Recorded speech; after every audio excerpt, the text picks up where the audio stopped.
Hello, a video on fine-tuning my grip. So I'll use a semi-eastern 65-degree grip, and I'm trying to try two different techniques. So they don't kind of directly affect your shot, but they're kind of indirect. They're kind of just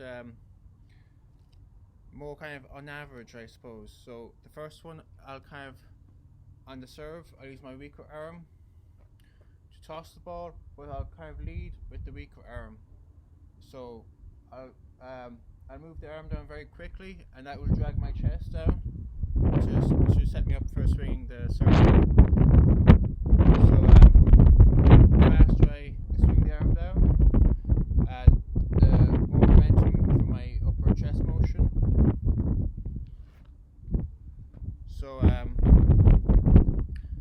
So I say that it's kind of indirect because I don't necessarily need to do that for the chest motion.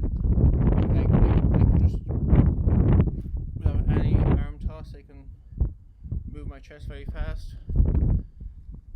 So it's just kind of a correlation. It's just kind of a reminder, kind of a signal to when I move my arm to rotate my chest with it. So, and the other technique, I'll use kind of a ground stroke, and I want to do kind of a straight arm backswing. So obviously when I say it's the backswing, it's again kind of indirect. It doesn't directly affect your shot. You can improvise any way you like, but just on average throughout the match, you do kind of a straight arm backswing. It's kind of a cue to do kind of a straight arm foreswing, or kind of a rapidly bent kind of foreswing as well. So again, I'll just try them. I'll just do a quick demonstration before moving the camera. So I'll semi-eastern serve, and I'll just swing. You lead with the downwards kind of weaker arm.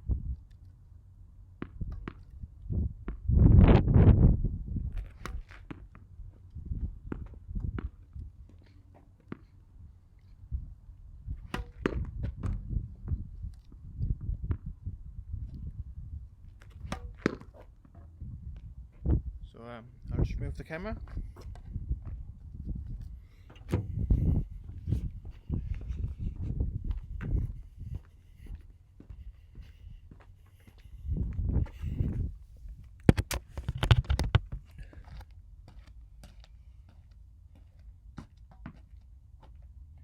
So I'll try to do it as fast as I can, the downwards swing.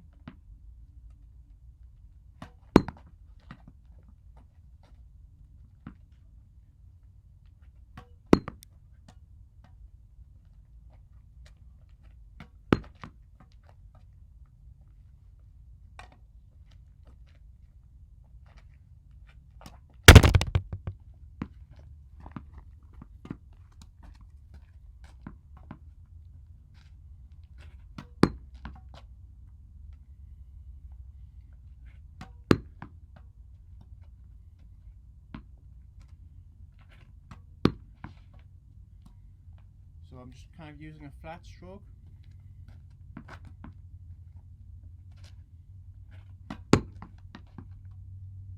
And increase the swing speed a small bit on the racket.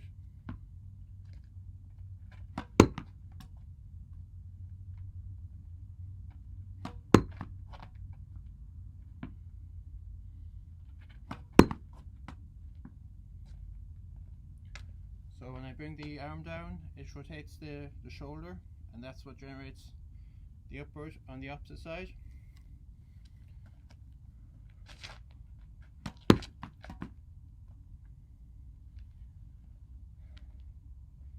think there's a tennis player, Ernest Gulbis.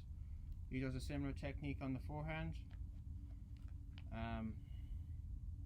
Kind of lead with the weaker arm. So I was kind of replicating it on the serve, but I'll just try it on the forehand as well.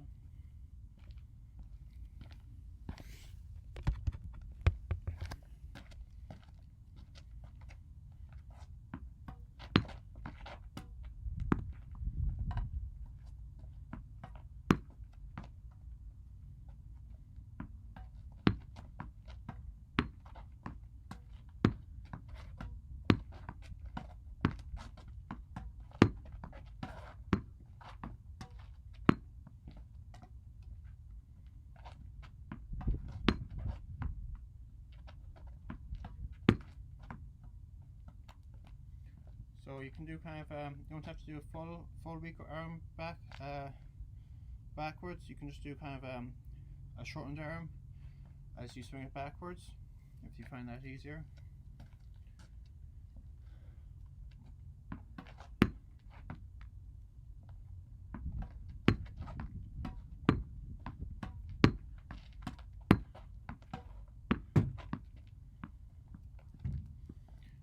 And so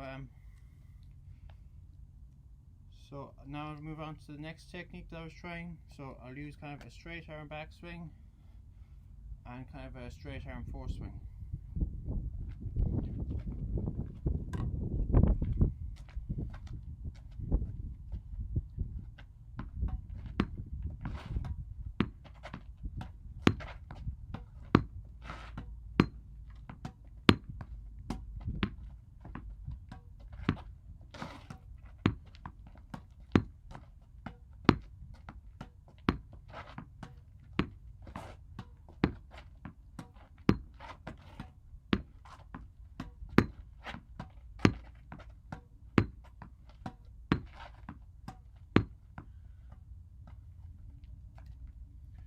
So this might be useful if you're worried about your stance. So if you're trying to do a full backswing, doing it on a kind of a straight elbow as you rewind it back will force you to try and do more of a closed stance sometimes if you're trying to fully extend it.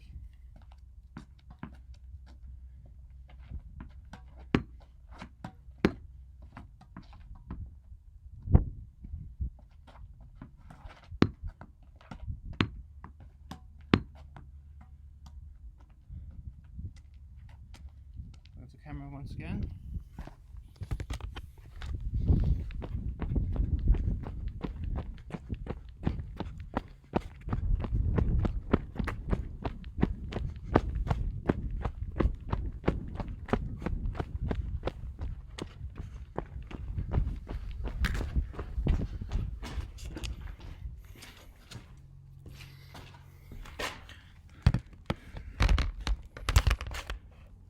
Now you can do kind of a slightly longer, faster shot here because of more space. So just move the camera away from the pillar.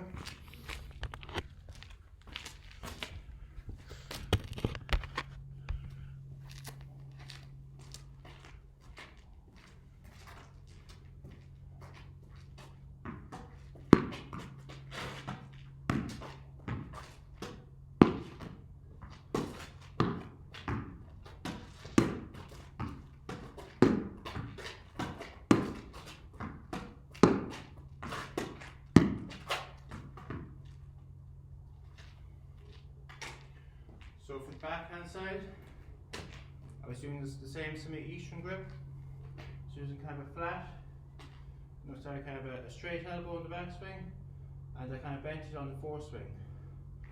So that's kind of another variation with the straight arm backswing.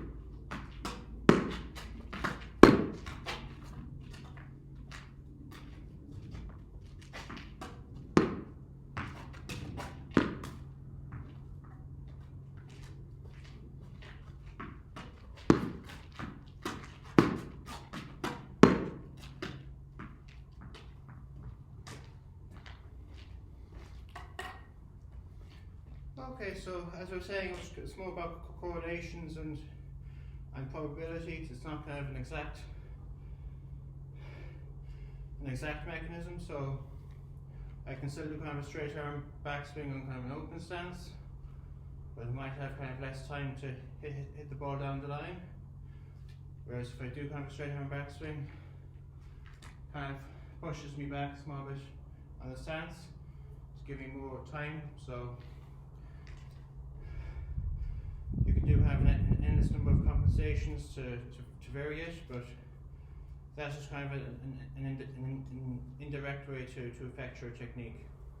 Thank you.